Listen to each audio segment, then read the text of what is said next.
There goes. Well, I suppose we get Tiny in one way or another. It's going to be a Tiny pickup. You got a lot of experience with this hero. Yeah, Tiny is a hero that I love. A lot of love for, but interesting to see it in this matchup. Very often we see it paired with the Wisp, but this time it's not going to be. And another important thing to note here is that Fada, he's going to be the one playing the Beastmaster. He has played it a lot in the past. So. He loves his mech-based heroes, but this then means that the Storm Spirit gets into the hands of Bone 7. And are you running a Wisp Storm off lane, or do you switch the lanes around and say, you know what, Cloud9, go aggro? Can you actually get away with aggro up against like Shaman and Wyvern? It's tough to say. I mean, Wisp is always a very potent laner, and when you have Bane, you could potentially go for an aggro tri-lane, because you can do a lot with just a Nightmare. 5 seconds I'm remaining. not sure about this. It does make for kind of gimmicky lanes to have Beastmaster played by Fada here. Safer would have been to put Bone 7 offlane on that hero, but we'll see how it plays out. And that's only if they do stick to their laning, and it looks like they're going to. It looks like Fada is going to be going in towards that middle lane. Offlane Storm it is. Okay, now he's built for the bottle, so that's why it's going to be him on the middle lane. So we get ourselves into our game, the first game of the day to kick us up. Welcome everyone on the main stream, and of course anywhere else around the world tuning in on the stream platform, YouTube, and look at the slide style. Yeah, Mark has got it on his screen. Very beautiful Storm just sliding ahead. But welcome to everyone, of course, Dota lovers out there. And aggressive movement here by C9 running into enemy jungle. Of course, everyone is pretty used to scouting this, so KYX were in a good position to just check for this. C9's got the numbers with them, and they wouldn't mind a level 1 fight. It may not be the most brilliant thing in the world. And they just get the Observer Ward down. They do it from the other side of the tree line to keep it a little bit more secret, which is kind of funny after watching what Cloud9 did when that same ward was placed yesterday. Yeah. The 3-century moment where they did not find the Obs Ward. Yeah. And in fact, look at the ping. It's exactly on top of the Obs. They're like, yeah, it has to be this ward again. This damn ward. There was the ward Fnatic placed. Because it was Cloud9 trying to de-ward it. Not Fnatic. It was not Fnatic. It was... I can't remember who it was that placed it. Well, the morning brain's kicking in. Yeah, there were Someone get me coffee. I need coffee. All right. So Kitchigemba is going to help out by blocking mid lane a little bit. Mushi realizes he's not going to get a rune. Actually, both bounties going the way of C9 in this game. No contesting at all. Well, thank you very much for Nox answering my question we were talking about during the drafting phase. Knowing that Gyrocopters weren't picking up as many Divine Rapiers, but Eternal Envy is Rapier Man. He picked one up yesterday up against Navi.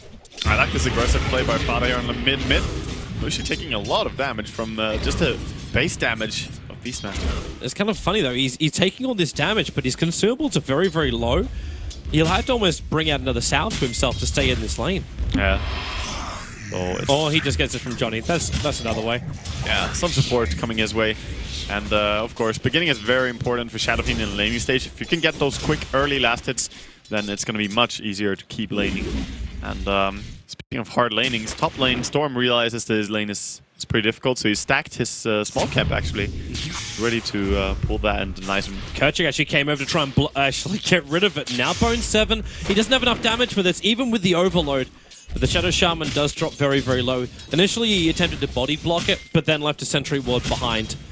Yeah. So he'll be blocked for future opportunities. That's good. He can't stack it anymore now, but it's already a double stack, so Bone 7 is still not doing too bad. He can reset the lane now if he just walks and pulls the next creep wave, which he is going to do.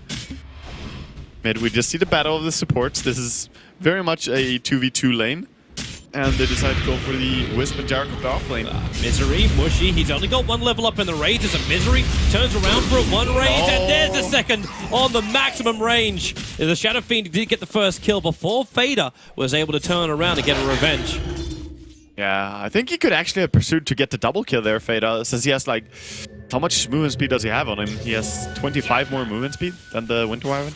But in the end, he plays it safe, backs out, and very good for him, of course, to get a return kill on the Shadow Fiend. Dire's top tower is under attack. That's going to be nice power levels for him. Obviously, the SF had to split his levels between himself and the Wyvern. He got the first blood, though, so that's still very big for him. Yeah. I think both teams are happy with that. There's no downside for anyone. And Mushy can get his bottle from this, and without that first blood, he still would have been waiting a little bit longer, where Fada was able to grab his very early on, primarily because he was rushing for it. So it's the best of both worlds, and in fact, Johnny even TPs the bottle into Mushy. Yeah, very nice to have that express courier service by your teammates. KOXY is getting a lot of farm on this top lane. Yeah. He's third team 3. In fact, all 3 lanes currently are being won by Fnatic based on just pure CS, if we go on that. CS-wise, they're doing really well. Trying to kill top, tossing, not tossing him back, actually. Have they got enough? They need a couple more pumps, and there it is. Wow, that was so close to him living. Shadow Sharp had the damage. Meanwhile, in middle lane, SF's going to pop again. Johnny also looking too healthy with that double damage rune over on Fada. Notal was supporting him, and if you want a good experienced Wisp, Notal is one of the best. Yeah, he definitely is. Him and EGM and some other players as well on Wisp are just so amazing to watch. And he came in there helping out to DD, and they were able to just punch down. So the CS-wise is looking good for Fnatic, but the mid lane dying twice already on Shadowfiend. Yeah, this is really problematic.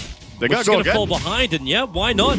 When you got Notal there, you can't follow through with the Axis. They are level 2, but the ball slow isn't enough to slow down Mushy, enough to keep Fader right on his tail. They realized the Winter Wyvern is going to be coming right around there. He didn't have any level in Cold Embrace yet, though, so maybe they could have killed it, but better to play it safe. Don't throw away the 2-0-1 start that you have on this Beastmaster. Just keep snowballing and get to level 6 early. That's when you really start punishing people. I'm actually wondering what the Splinter Blast is for. Is that to get rid of the boars? Maybe to kill the Hawk as well. When it gets summoned, he can be quick and kill it.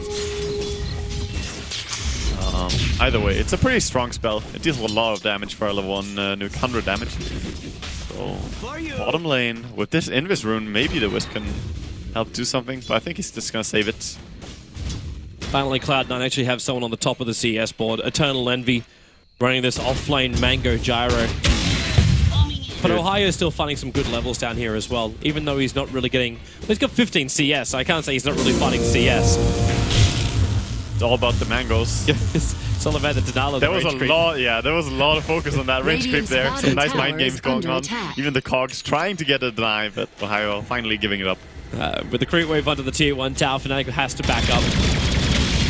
They could TP in more support here if Eternal Envy really wants to get over aggressive, but when you've also got a Wisp with an Invis room bottled up, it's so dangerous to try and contest the dive, almost. Yeah, it really is. It really is. You gotta respect it a little bit more. But they're doing a good job at just winning this bottom lane straight up, and they're pressuring the tower so much, it's actually gonna go down very soon, as they have the Basilius, keep pushing with that extra armor for the creeps. Ohio's trying to counter push it. He did put the 3 points up into the Rocket Flare, so he can get rid of this creep wave nice and quickly. Yeah. Extra Rocket Flare points is something you skill mostly when you're losing your lane. You will go into that. If you're doing well in your lane or think that you can win it, then of course you're going to get more points into Battery Assault to get the solo kills going. But this is also going to lower his solo kill potential when he is level 6. Now, how we said Splinter Blast was leveled up for the Hawk. The Hawk managed to move all the way past the Wyvern in the mid, so Johnny was on the other side of the tree line, so the Hawk had a free path in. But you'll notice the fact that Fnatic don't have any stacks for the SF, and this isn't on purpose. Winter Wyvern actually came down trying to actually stack up, and he failed it twice already. Dire's middle tower is under attack. Failing the stack is very big, because Shadowfiend relies heavily on clearing stacks. He can do it so easily. It's very important for him. Oh, Storm actually pops the regen rune immediately and it's gonna go into the enemy jungle, just looking for some stacks or something to do. Also, yeah, sorry, it's because he was sharing the bottom of Fader. Yeah, exactly. Also knowing that he can take the bottom tower here. Misery in the trees on the top. The master at hiding. Kerchik's walked all the way around. Now they're gonna see the. Well, you don't even see the TP animation. No, you don't see it. You have to have vision on it to get that. So they're pressuring top really hard with Mushy, but at the same time, bottom tower is going to be taken. So it's just a trade, but mid at the same time. Beastmaster, relentless. Yep, and bottom is gone. So they say goodbye. Tier 1 for Tier 1. There's the trade. Misery now in the mid lane too. Is he searching for... Well, he could be looking for just a run in after Fader goes with the Roar. But there's a lot more support coming in for Fnatic as the SF now returns to the middle lane. But Bone7 moving over. If they find the SF here farming his big camp, this could be dangerous, but they're actually going to back up. They don't have too much HP on Storm. Yep. So even his mana pool is pretty low. He actually consumes the Mango now. Rip Mango. It did its work. It did its job. Won the game. It's like he can flash farm, but now where does he go? Where does he go? He's probably just gonna go and pick up his bottle or back off all the way. Does he have his bottle on the curve? He doesn't. I don't know. He's probably just gonna back then. That's Father's bottle. Yeah. One he shared before. He hasn't purchased one yet, but there we go. You have to buy a bottle as a Storm. There's no way you play without it. That means Cloud9 are playing with 3 of them. Yep. Because they've got Wisp, Storm, as well as Beastmaster all walking around with them. Yeah. 2 is really good. 3 is just, you know, slightly too many bottles, but it can also be... When you have heroes like this, they really rely on it. You can't really skip bottle in any of them. One of the very rare times we see Fada not going in for a mech as his first item. Yeah. Especially as a Beastmaster. Opting for that. Oh, Kerchik, the call down. It's going to hurt like hell. They just go over the side. Storm Spirit jumps in, so they take out the Shaman. The nice cog block from Ohio is able to separate the rest of Cloud9. Yeah. So he can retreat. That was a very nice call down by Envy. They just split them up nicely. So the aggression still seems that C9 are stronger in every single engagement that we see. But the farm is... they're actually taking over in farm as well. Fnatic had a very good start, but not so much anymore. Yeah, now Cloud9, like Fnatic are grouping up as, well, 4 and then 1 on the side, while Cloud9 keep themselves very much spread out. Yeah, like, they do. You've got Misery in the mid, you've got like Notal and Envy just having their fun on the bot, and you've even got Fada a very, very long way out in the top lane. And there's a little bit more support in the bot. They're covering all their lanes and jungles nicely. Yeah, he has been pushing really far on this Beastmaster. And it's important also that the Wisp is almost level 6 now. At that time, you can push even more aggressively with Envy, farm really, really deep into enemy jungle, and know that you can always get pulled out. Smoke move, Bone7 with the Invis rune, though, is going to break the smoke. So KOXY, there's the smoke off from Johnny as well. They still know someone's there, but they've got no detection. You can see how they start running in circles. They're like, where is he? Where's the bastard? Maybe to the trees top lane. Kerchik dropping down. Fader gets a roar. Gonna TP away. Mushy. He's got 1 race left, but that won't be enough. Yeah, not enough to kill there. And we got see more action on Ohio. Just initiated upon by Bone7 here. Can't even hook shot. When that Vortex just drags him back by his heels. Yeah. Cloud9 getting the exact start they wanted to, and it's such a critical game for them as well, being so low down in the group stage right now. They need to fight their way for the 3 points. They need a 2-0 victory over Fnatic. I like their draft. It has the late game. It also has really, really good ganking, and the split push is not bad either. Going into a Necrobook is going to add even more pushing power as well, and they do have a lot of gold on this Beastmaster now from the mid laning. 3-0-1. The fact that you got to kill their top and then TP'd out against 2 heroes meant so much for them.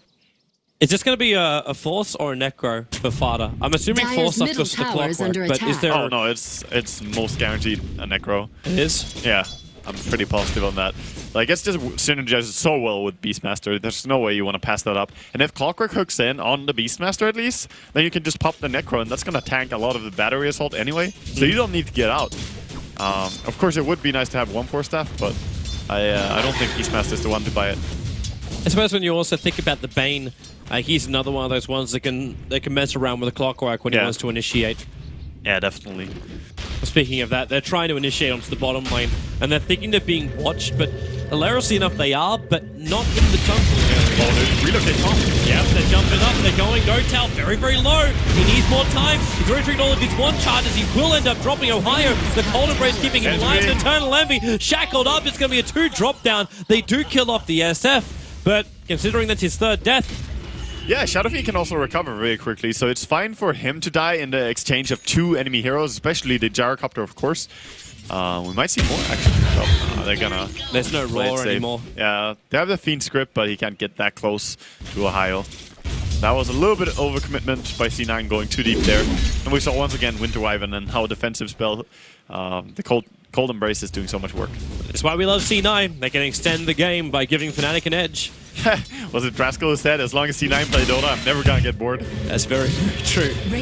Notal, the toss, throwing in the Shaman. He can go in for the Hex. Doesn't want to go for the Shackles, however. Not while Eternal Envy's there. The cooldown's up in 1 second time, and maybe Envy feels like he can go for KOXY. Mushy, not gonna happen. I'm not sure about that tossing in your Shadow Shaman, as he's one of the slowest heroes in Dota. He has 2 armor, and he has no items. Well, of course he gets to disable on the enemy, but what then? Radiant's middle tower is maybe under felt like attack. the Ether Shock was going to do a little bit more work, or... Yeah, I think they needed a Shadow Fiend to deal more damage if they were going to kill something there, but too hard, and the mech is coming up now in just 20 seconds or so. That could actually have made a difference there. Yep. Then actually moving underneath the towers this early on would have been useful. Another smoke by Fnatic, and again they're going to walk over to Cloud9. This time though, no Invis hero, but it's a double damage Bone 7 that very wisely didn't turn around. That's the first reveal of the Blink Dagger from the Tiny, and they only get the kill on the Wisp. Yeah, that's still very good though, because you want to go on those targets that you can instantly burst as a Tiny. So Wisp, that's the easiest one that you can find on the entire C9. You could probably still burst, well, potentially the Bane. And then after, the other heroes are actually up at 1200 HP, so they're kind of hard to kill. Bane also is a very tanky hero as a support, especially when you scale into stats as he is too. I'm wondering if Mushy is going to get concerned about the Beastmaster. Oh, okay, KYXY, Blink, Avalanche Toss. One shot. Yep, there goes your Bane. That's the Wombo combo. KYXY is actually finding a lot of initiations here. Really good for them. They're going to get the mid tower. Goes the way of Mushy. Hotel, relocate, they're going to the bottom lane. Again, Kerchik just seems to be the cannon fodder for the gyrocopter. I mean, that's a sad role to have. You're like the Shadow Shaman and you're like, yeah, I need to split push a lane. Against the Storm, a Wisp, a Beastmaster, the Hawk. You're not going to be happy against this. Yeah. For the rest of Fnatic will be very, very happy. Like, this Tiny's getting a lot more momentum. Having that Blink Dagger is a good start. But at the same time, I'm wondering if the mana pool is going to be enough. I was looking over at Fada, he's already got his level 2 Necro book. You're talking about disadvantages up against like a hero like Clockwork, as he's now going to just go for the Raw, burn off all the mana. The Boars, the Cold Embrace will keep Ohio alive, but then again, only for a little bit longer. Yep, those Necro units are not giving up the fight. In fact, now they just turn over to Johnny, as he's out of his Arctic Burn. They don't get a kill, though. At least it forces both these heroes to back to base, so that's a lot of space created by Fada. He didn't get the kill, but he forced reactions, and he was very close to killing them. Yeah.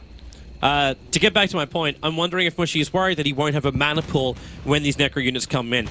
Like, when you think about it, you're popping off your mech, which is 225, which is almost half of his mana right now, and he's going to die. The inscript from Mushy, Kerchik needs to get that Hex off. He's able to do so, freeing Mushy, and again sacrificing himself for the greater good. The lot more support comes in, Clockwork hookshot off target, and now they can't catch up to Eternal Envy. Yeah, and they see them as well. They had an Observer Ward there, and their sentry just died, so they had to place a new one to kill the ward. Oh man, that was... If that hook latch, maybe they could have got a nice kill there. But as you said, Shadow Fiend, he is a very important target here for the mana burn. So if you go on him with Necrobooks, you might disable the mech in a team fight, and that is huge. Yep, that means Cloud9 can get the advantage. Even though they don't have a mech of their own, it doesn't really matter at this point. Yeah, other than that, I would say putting the Necrobooks to chase after someone like Shadow Shaman or Winter Wyvern is a very good target as well. Because these heroes can't really do much. They have to run away, and they're also very slow. Well, then again, Shadow Shaman could just throw down the Mass Serpent wards, let off your shock, and then shackle someone. You've done your work. Yeah. He's almost like what Venomancer used to be. It's like, I get a Blink Dagger, I jump in, I throw on my ultimate, and I'm done. Like, I don't care if I die at that point, I've done what I need to do for my team. It's a little bit harder to do all these things, so when you don't have Blink as a Shadow Shaman, to get in, throw your wards, hex someone, Ether Shock, and shackle someone, to do all those things before someone messes with you is extremely hard. That's a tough order. So we might have a little bit of an answer to the Necro books. There's already 2 Arcane Boots up on Fnatic, 16 minutes in. Very common to see it actually in this patch, is just a double mana boot so that you have the sustainability to keep going. And these C9 smoke up here. What are they gonna go for? Are they gonna wrap around mid? Because there is some pressure being added there. Well, Bone 7, well, he actually started making the move towards the shot, but yeah, it's the move up towards the mid. The Mass Serpent wards are already down. Right on top of that tier 2 tower, but Johnny hiding on the high ground, and they do pop one. It's Fada, the Raw, he'll get it off. KYXY, he's still stuck there for the moment, and the hook shot down Ohio, controlling up this Beastmaster. No-Tail's keeping him alive in the tree lines until Fada they bring him down. Oh, the Storm Spirit, Bone 7 going to work, but it's Eternal Envy with a triple kill. He just turned on the flag cam. The cooldown position was perfect. It's so hard to fight against that early on. If the Winter Wyvern could have gone his ulti off on the Beastmaster right after he popped the Necrobooks, they could have won that fight. But he was holding it on and using it later in the fight. That was a tough fight, but C9, perfect time to smoke up. Radiant's middle tower is they get the attack. advantage because of it. Fnatic, I really thought KYXY at one point was going to like counter push that. But then again, what do you get? You take the fight, but you don't take the tower. The Necro units timed out too early, and they don't have the pushing power. Yeah, they didn't manage to transition it into some push, but at the same time, they killed Mushi once again. They're getting more and more momentum over their gyrocopter, who did not die. So I think they're still fine with this. And when they have their BKB on gyrocopter, or if he wants to go for a full Sanjiasha, which some people do as well, they might be able to push harder. Mushi trying to find a couple more souls. At the same time, Fader, he doesn't have Necro units for 20 seconds, but he does have Roar off cooldown. So with the boar, just being a little bit more intimidating towards Mushi. Yeah, just running around here and showing how he is putting pressure into the enemy jungle, resulting in all of Fnatic moving down here. I actually love the way, like Fada backed off straight away after the Clockwork rocket flare, and she took out his Hawk. The Hawk was sitting back on the tree line, a little bit further to the north of where Mushi was, watching to see the Fnatic rotation. Yeah. He saw it and lost it. Definitely. So, some pressure here, but they might just back off. I don't think Fnatic should force this. C9 are very strong in every single fight that they have taken here, and they're smoking up again, looking for the fight. They want it, for sure. They're getting aggressive. Send the Hawk down first. See what you can find in the tree line. They're not going to find him there, however, as Fnatic have backed up. 2 raids is being used by SF. They're on their tracks. They can see them now. I actually saw the Shadow. 7, long jump. He goes for Mushi, and then the ulti, controlling up the Storm Spirit. They're going to bring down Bone 7 to turn him in a horrible position. Ohio walks him into Blade Mail. He was killing himself, and with the Mass Surplus at the perfect positioning, Notel going to relocate himself away to safety, while the Roar might come out from Fada, trying to buy a little bit more space for Necro units to kill off Kerchik. They can't even get that. Misery at least can Nightmare up KYXY, so they can't chase down that front. Beta will be able to TP himself out to safety, but Notel, he comes back to the graveyard that was the Gyro and the Storm's corpses. Hey man, what was that about the instant disable against Storm? So hard to play Storm. You can't jump in like that. When you jump in and don't see the entire enemy team, if you get frozen in that stuff, I mean, Mushi just killed him instantly.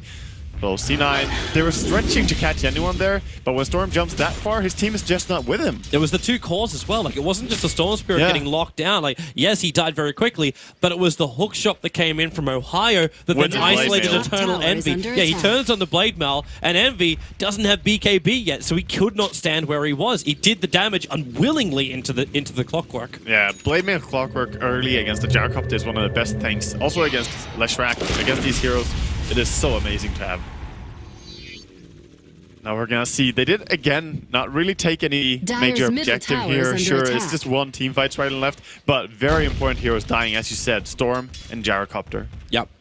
The 2 big ones going down, the experience and gold being spread out now, and this means that the Tiny, like, he's up to level 11, but more importantly, is just over 1,000 gold away from having the Aghanim Scepter. So you start getting into the later portion of this game with the pushing power the Tiny offers. You win one fight, you take an objective if the Tiny survives. Yeah, late game is very scary from Fnatic. Tiny is one of those heroes that I fear the most going into any late game, because he can quickly just turn a team fight, one team fight into an entire mega creep. Like, if you fight outside your base and lose, you might just be done for. Fnatic just flew a smoke out to the bot lane. It was scouted out by the Beastmaster Hawk, but the TP is already coming to the mid. Eternal Envy doesn't really want to bar of it. Fada is still pushing up the top lane. Envy needs his BKB. He needs to back out. They can't really fight yet. And Fada, as you said, he's pushing top. Just, I think, he cancel his TP here as well. So now managing to pressure some. Radiant's top tower is under attack. This is a lot of pressure to a tier 2 tower. They need to react to it now. Necro units can be triggered, but you got Mushi running in with a haste string. So we can mop up Necro units as well if you're searching for the cash. And his BKB is only 20 gold away. Yeah, you have to be careful when playing a Beastmaster Necro build, because every Necro unit, of course, 200 gold each. So definitely don't want to feed that. It's good cash. Yeah, it's almost as important as hero kills, honestly. Bottom lane, Bone 7, Blink, Avalanche, hook shot in as well. They'll keep him controlled. Is it long enough? No! Oh, wow. Just barely not able to get the Avalanche and Toss at the same time when it deals more damage from the Avalanche doing so. But yeah, the chain disabled him for a very long time. Just not enough, so damage was lacking. It was the one charges as well that kept him alive. He had a high amount of them too. But with that kill, Tiny would have had his Aghanim. He's going to wait a little bit longer. There's your BKB now up for Eternal Envy. So Clockwork won't be able to do what he did during the last fight. So Ohio's going to be maybe looking for a different target. maybe I don't want to say it's been worthwhile going for the Beastmaster, but is it actually Dyer's worthwhile middle if you can tower is soak up under a attack. large amount of time with the Necro units and the Roar of Beastmaster? As the Clockwork, I think you should always go for the Bane and the Wisp from now on. Okay. Because these two, like Wisp is a little bit hard because if he has the Dyer's tether middle ready, tower is he under can tether attack. away. Mid tower, build down here. It's the Mass Serpent Ward push. Cloud9 know they can't do anything about this. They're trying to wrap Dyer's around the same middle way they tower did last has time, fallen. but they're just not in time this time around. I'm actually waiting for for Fnatic to wait for the greed of Cloud9 to farm up the wards. Oh, That's what I actually feel like they're waiting for. They saw the 1 TP top. They saw the 1 TP top from Shadow Fiend, and now they're trying to take a Roach down from that. They have extremely good vision around the Roach pit. Clockwork Rocket's coming down though, and this is going to reveal the fact that Roshan's being done. They don't have a mech. They're so low HP on Fada. The smoke is there from Fnatic. Hook shot down, and he goes into the Necro unit. He didn't actually hit a real hero. It's only going to be that little Necro unit that just continues to chase and burn off the mana hero of Ohio. Johnny's trying to slow it down, but the Avalanche toss. They catch out Misery, who brains that back. A lot of that damage, which was dealt with Eternal Envy with the BKB called out position. Johnny, he embraced himself. Where's the damage? KYX by the Fiend script. He's the first one. Actually, not the first one. He's one of 3, about to be one of 4 to go down. Cloud9, that's the fight they wanted. Yeah, and now they can easily take Roshan as well. They have earn charges. Everyone is alive. That was clutch positioning from Bane. Misery has played so good during this TI, and he was at maximum range away there when he was channeling this. And Cloud9, exactly what they needed to, I don't say finish this game. They're still a long way from doing Oh that. yes, of course. Even when It is C9 we're talking about. It is. Even when you think this game is over, there's still another light of hope for either team. Yeah, but that fight was very crucial. Now with the Blink Dagger as well on Beastmaster and some more items being finished up on the side of C9, they will have the Glimmer Cape very soon here on Bane as well. And make it much more harder for Fnatic. Because Fnatic's side, you can't rely on the BKB on Shadow Fiend to feel protected and safe. There's still the Roar, there's still the Fiend script. You know, like these things you cannot really buy protection from. You have to play well in the team fight, execute well. Johnny was trying to predict one of these aggressive Observer Wards from Cloud9, but doesn't get it. Instead, Cloud9, there's a little bit of pressure in the mid, but they've all just backed up. I like Continue the their wards. farming, finish up the Bloodstone on Bone 7, and just do the work. Yeah, I like the wards by C9. If you look at the 2 wards around the Roche pit, they were just put down, you know, they were predicting that we're going to kill Roche soon. We should have good vision ready for when we are going to do so. And they were completely correct, and that definitely helped them. This means actually you burn 3 Sentry Wards of Fnatic, because they end up throwing all, like, there's 3 Sentry Wards inside the Radiant Jungle searching for the 1 Obs of Cloud9, and they could not get it, because it doesn't exist. But now Tiny at least has his money. There's your Aghanim Scepter timing at 25 minutes in for the Tiny. Yeah, which is very fine for him. The only downside is that he's running mana boots, and it's not going to be that impressive. His attack speed is not there. He doesn't have a Wisp with him, so the Aghanim is up, yes, but I still feel he needs more items before it becomes a dangerous thing in a team fight. Pushing, it's still fine. Yep, I can concur. Is Cloud9 grouping up again? They must have burned through so many smokes, and they're going to do so again. So Misery, Bone 7 as well as Glimmer Fada. Capes. Yes. I saw someone was asking, like, why don't we see Pipe anymore? And the response was just, oh, look at me, I have a Glimmer Cape.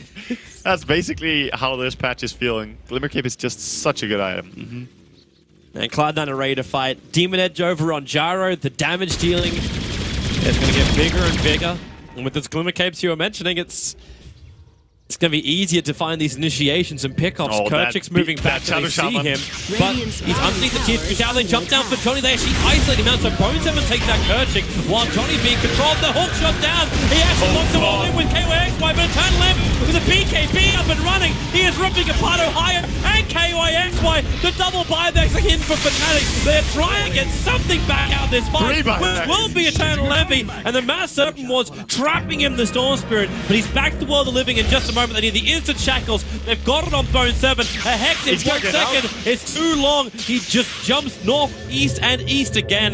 Bone 7 burning all the mana to survive. Wow, the triple buybacks forced, though. I think C9 are still happy, despite the fact that they lost Envy, lost Aegis, and Wisp dying. That is such a big economic damage to dealt. But quick reaction from Fnatic to actually say, we are going to fight this. We're going to try and turn this around. But costly to do so. Especially, like, Maybe if we were like 10 minutes in and you had a fight in that position, you could understand it because the cost would be so low. Yeah. But now you got your buybacks on cooldown. It was a quick buyback as well, so their next death time is going to be even longer. Yeah, that's true. At least the Shadow Fiend did not die. If the Shadow Fiend died there, that would be a disaster for Fnatic. But already, they're going to have to struggle to recover from this. They need to get out on the field and start taking the fight to C9. They do want the heroes to do that, though. Yeah. Right now, C9 have such good vision, though. With the Hawk, with the aggressive ward on the temple, on the top part of the map, they're just hard to get out to. Just give it some time. Cloud9 will push eventually. Then you'll be able to counter initiate in and just keep your farm going in the meantime. There is a Bloodstone now on the I'm gonna say off lane Storm. He was safe lane, but he was also solo against the dual lane, so yeah, it's a sacrificial Storm. Maybe this is their moment, so Fnatic don't want to wait. They TP in towards the top lane. Hires the man, the extra man to come in.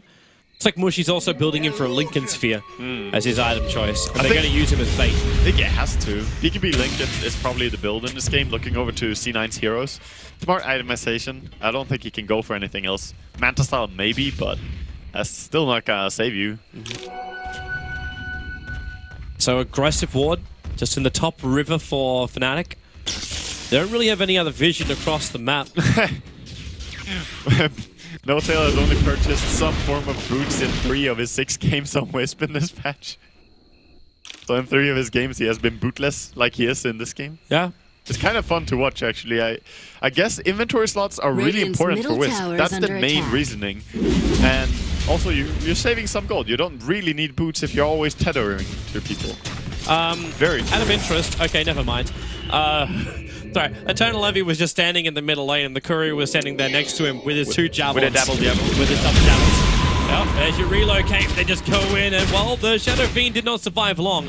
At the same time, Misery's running away with the Glimmer Cape. Tough to split push against a Beastmaster who has Boots Travel, Blink, and Necrobook. He can always catch up. Fade up, he can jump in with a Blink. Hookshot was nice as well, and he'll be tossed to his own death while they do manage to actually lock down Bone 7. It was that Winter's Curse doing his work, but now Kerchik has to be embraced up. The Mass Open was there, but they're doing nowhere near enough damage to even make C9 scared of them. Yeah, definitely not. C9 are just terrifying in these team fights. They went first on the Beastmaster, but he already expended all his skills on top lane. He didn't have Necrobook anymore, he didn't have ulti, so you're basically going on a hero that's not going to do anything anyway in this team fight. Yep. They were hoping for a pick and run, but Bone 7 did not let them have it. This is one of these games where Cloud9, they're in just such a fantastic position that if they lost it, I don't know what I would do. But they are in such a great position. The Gyro is getting all the damage. He's got his immunity up and running.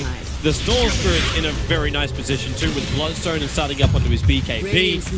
NoTail's got every item a Wisp would really want to have apart from Boots, but even then that's not really Envy actually jumping in for him. NoTail, he doesn't actually have enough mana to keep him alive, but KOXY Envy doesn't even need it. He just chases after him, Ohio with a comp push, pushing back Bone 7. Yeah, they don't have anything to keep chasing here. C9 gonna back out in the end. Fnatic tried to get there, but the Glimmer Cape onto Envy there as he was initiated upon by the Avalanche. Nice save. Meanwhile on the bottom lane, Fada's trying to do it solo. Look at that split push power, and he doesn't actually get the deny with Mushi, so Fada claiming that gold. He's having such a fantastic game as a Beastmaster. Blink BTs and level 3 Necrobook, still with 1800 gold up his sleeve. He could even build the Assault Cuirass for his team if he wants to. Yeah, Assault Cuirass next would be amazing, so I think that's definitely what he's going to go into. You have some options as well. If you want to go into Hex, that's possible, but I don't think you need to in this game. They're trying to use Mushi as bait. Yeah. Like Fnatic were doing this, like they did it very obviously in their first series that we got to cast in the mainstream, which was actually their second series of TI. Like, you just throw one on the front and 4 sit behind. But it's just so obvious that they're doing it. It does become obvious, and C9 have also used the entirety of the map very well in this game. If you look at how they have been farming their own jungle, the enemy jungle, and push the side lanes really far, it's very confident.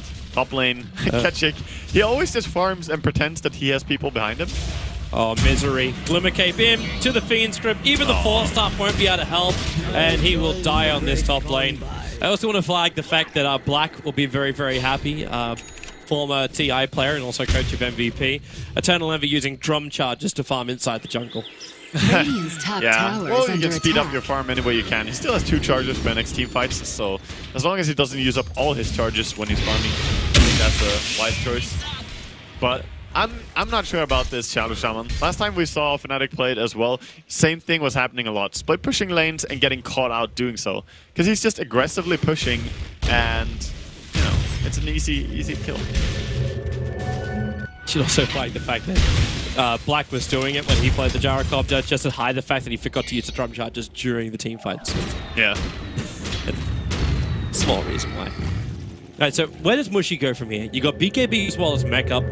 Do you try and find damage? Is it worthwhile going for positioning into Requiem? Or, okay, so the Lincoln Sphere is done. Yeah, but, I mean, the like, Lincoln what's Sphere next? was, I think, Blink after that. If you have BKB and Lincolns and mech, I think you need to go Blink, but it does make him very utility-based, and it relies heavily on the physical damage coming from Tiny, who has mana boots. So there is some lack of synergy in this itemization, but I don't know what else he's meant to do.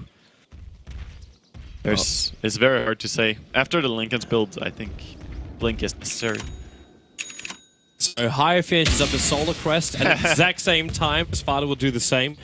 She also flagged the fact we got again our Pinoy strat. We've got 2 couriers out for Cloud9, 1 basic donkey. He was watching Roshan and also carrying Gen back and forward. Turns into a basic donkey if you use it with your already used courier. Where is it? No cosmetics.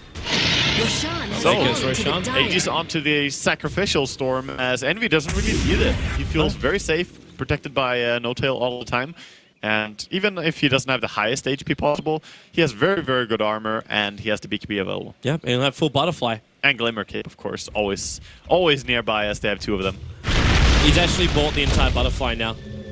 So we're adding evasion, everything to Envy. It's difficult. And Now also BT's is so being much used. DPS. Fada, he's moving himself across the map. But he won't find the pickoff. Again, Kerchik. This time he TP's back out before Fada's going to arrive. Yeah, he's gonna live this time, but I'm not sure how much they're actually getting out of all this split push that Rasta has been doing, because he died 10 times this game, and he only managed to scratch up like 3.8k net worth. That's not too much. Oh wow, just looking at this Gyrocopter now, the DPS that he has using the MKB Butterfly, of course the BKB treads, he just hits so hard and fast. Shot up top lane. Well, waiting for this one. Nice. And Relocate's coming in. They're going to try and protect Fada. He gives the roar off over on the Tiny, but No-Tail! They control him! It was the Winter's Curse. KO's will still die for this one. Eternal Envy with a double kill, and it's about to become a triple one. He's actually running past Johnny. He'll still take the triple kill into the cooldown overall. Would you believe it? Kerchik Himba. It's not a fight unless he dies. Into the tree line. Oh, Bone Seven's right behind him. He knows he's dead. He had 4 stuff off cooldown at 1 second time, and they will deny the quad kill for Gyro. Man, even when they get that pretty quick pick there on Beastmaster, he gets out the roar, which actually was so crucial for him there. The Tiny was stopped. Oh man. And even if No-Tail died very quickly there, you could just see how powerful the Gyrocopter is coming into that. And of course the Storm is doing really well. Confident with Radiant's this top Aegis. tower is under attack. Does it all by himself. I like how he's hitting tower. Well, battle region, but whatever. He's just here for the creep wave. Give it some momentum. Bane's also at the point where he could... Okay, he just bought something else. Vladimir's. Yep. Vladimir's offering. Helm with the Dominator is also being purchased up now for Eternal Envy, so he's got lifesteal to add to this Gyrocopter. Plenty of lifesteal actually, as the Vladimir's of course works for range heroes as well now. So this is really nice. I was actually waiting for Misery to pick up something like a Blink Dagger instead. Yeah, the Blink Dagger would be a possible build, but I think his positioning is already so good that he can just rely on the Glimmer Cape to get himself where he needs to be, and then he will just be there with the Vladimir, skip the aura to Road 7, long jump, and hello, Kerchik. And goodbye, Kerchik. 4-star, actually, no, he lives! He lives. With the 1 charges. Yeah, never A new day. underestimate. That's the good thing when a Storm jumps you. He's gonna give you tons of 1 charges as he jumps around over and over again. And managing to just barely live. Only just. Looks like they're going to lose their Observer Ward, Cloud9 inside their own jungle, but the defensive Hill Ward from Fnatic, trying to see when Cloud9 are going to initiate in. Difficult to predict, however, when you got to relocate and a Storm jumping. Yeah, true. The and Storm and a Beastmaster TPing into his own Hawk. Exactly. The amount of pickup power that C9 have makes it very, very difficult for Fnatic to play this kind of split pushing game. And hey, that might be C9 just reading into how Fnatic have been playing, because they like doing this. They like having one support pushing out a lane really far on his own, and punishing that is something that C9's lineup is customized and tailored to do. It's perfect. Bone7 showing himself again in the mid, and so is Mushy. And Bone7 he's worried again that Mushy is the bait. Yeah. Hilariously enough, this time he wasn't. There was only Kerchik behind him, and he wasn't going to be able to do much to save him. That's the good part about baiting a lot. It's when the enemy team is going to have a hard time predicting if it's actually a bait or if it's just you being off on your own. TP back. Tiny is now completed up his BKB for the next fight. What else have we got from Ohio? Like, it's still just Solar Crest as well as Blade Mail, but there's still a lot of armor. Tower is under attack. And you got level 2 Mass Serpent Wards, a Demon Edge over on the SF, so he's found some damage, but no buyback available. He needs the MKB really badly against the Gyrocopter, because who else is going to kill him? I don't see who's going to kill the Gyrocopter completely, especially if the Wisp is left alive. Yeah. You basically that Wisp dead straight away, and that's why they're baiting it out with an illusion. Bone7 in the tree line, and yep, that illusion actually gets both the Avalanche and the Toss Blink from Tiny. And that means Envy wants to try and fight at this point with the call down into Black Cannon. Tiny just gets crippled, so does Kerchik Himba. There are the two squishiest ones he could find, and they will take the top right with the Necro units down. I mean, Windriver just dives with Black Cannon alone. Storm just trading space, just dives in here, just still. Yep. Radiant's top barracks have fallen. But they can move. They just move in towards the mid. Bone7.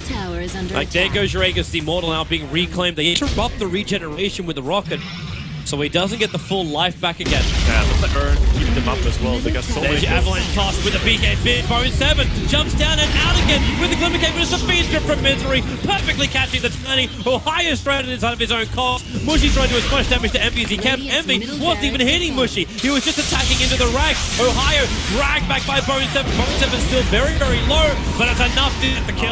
Triple kill, and this really is game. They will move to the bottom racks, but what else? There's like nothing Fnatic can do. No, they only have Winter Wyvern with this ulti here. He's got to try to do something. They could buy back to Xiaofin, but this game is completely done.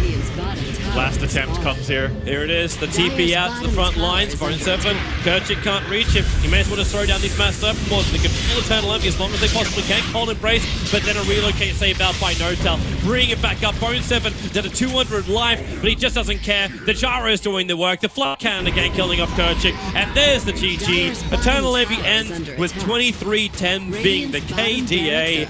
A very solid game for Cloud9 and a solid victory, which wasn't. Yeah, and they played very controlled the entire game. 23-10 is really, really strong, as you said.